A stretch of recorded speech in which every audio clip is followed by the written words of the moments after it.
We're here today to talk about the Fulbright-Schuman Program, which is a very new and very different Fulbright program.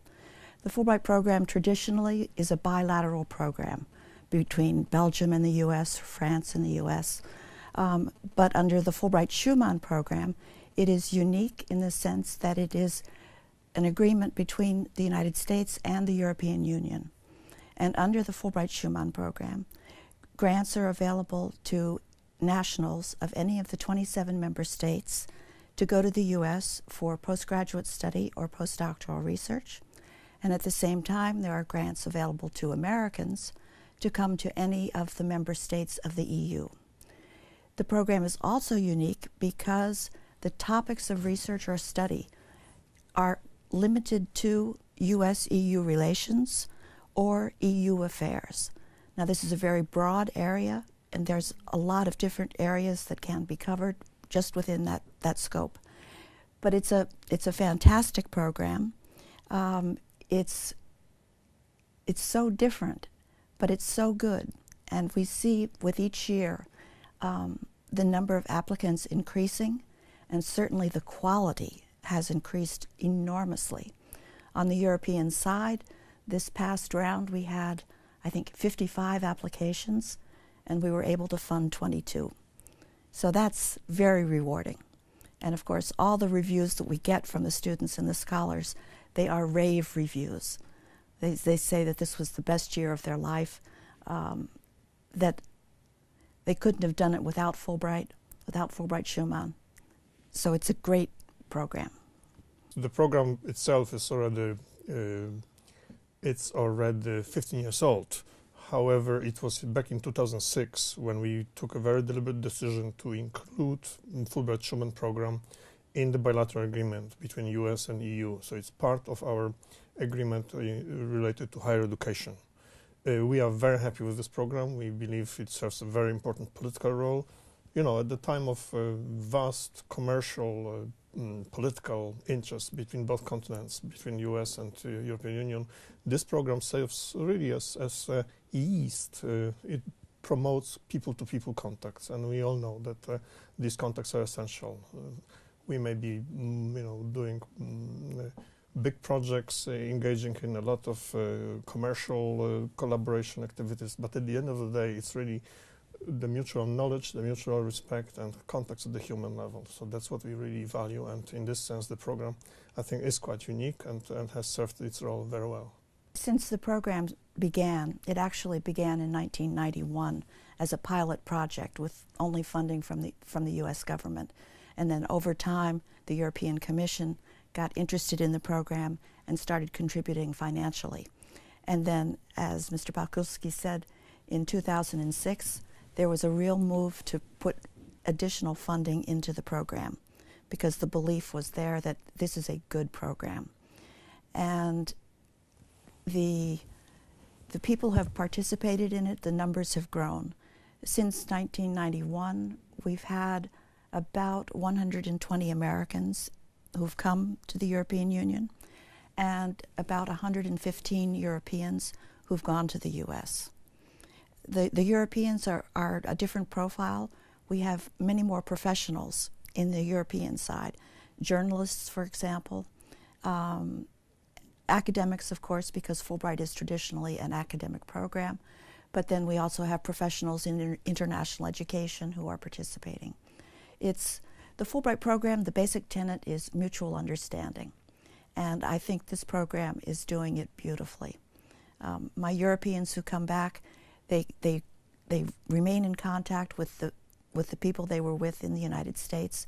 There's further collaboration which continues after the grant period on both sides, for the Americans coming to Europe and the Europeans going to America. So this is very, very positive in terms of a continued movement in terms of the transatlantic relationship.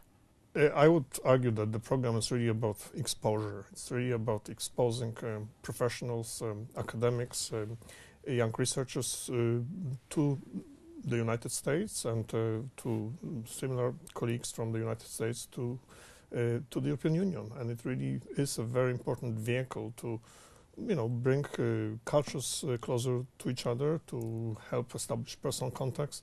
And I argue that those who participated in the program really stay in touch and become ambassadors of this program, but also become ambassadors of the culture from the other side of the Atlantic. So actually you could argue that while at the time of global warming the oceans are getting bigger, this program actually brings both continents closer to each other, and we are very happy with this.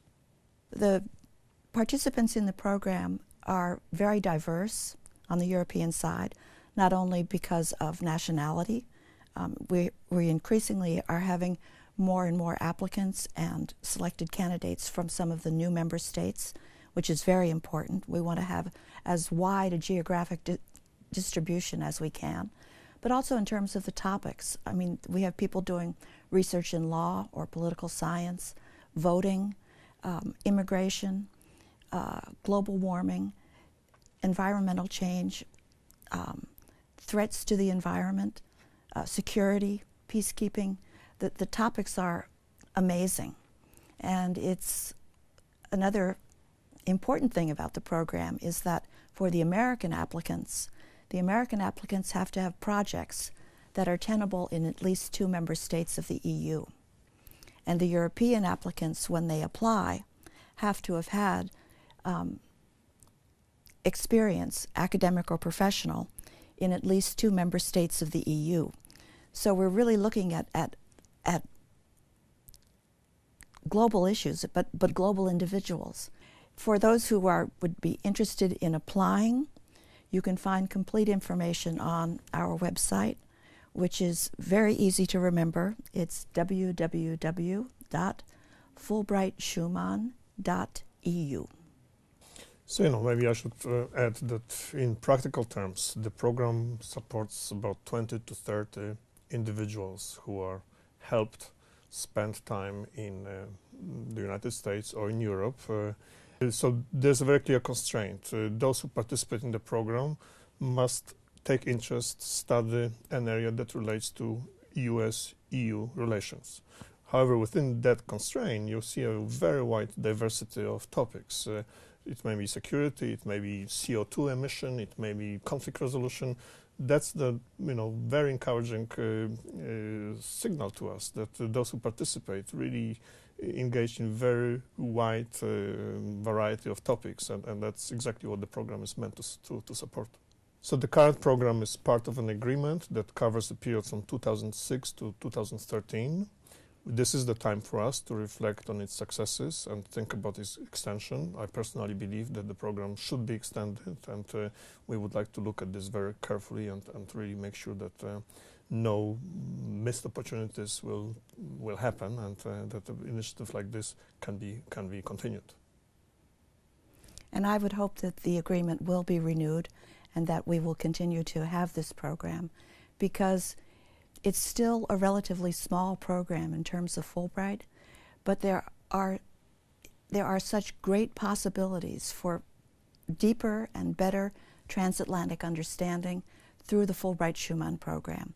And I want it to continue, and I want it to grow, because there are so many people out there who can benefit from the program and who can benefit both the EU and the United States.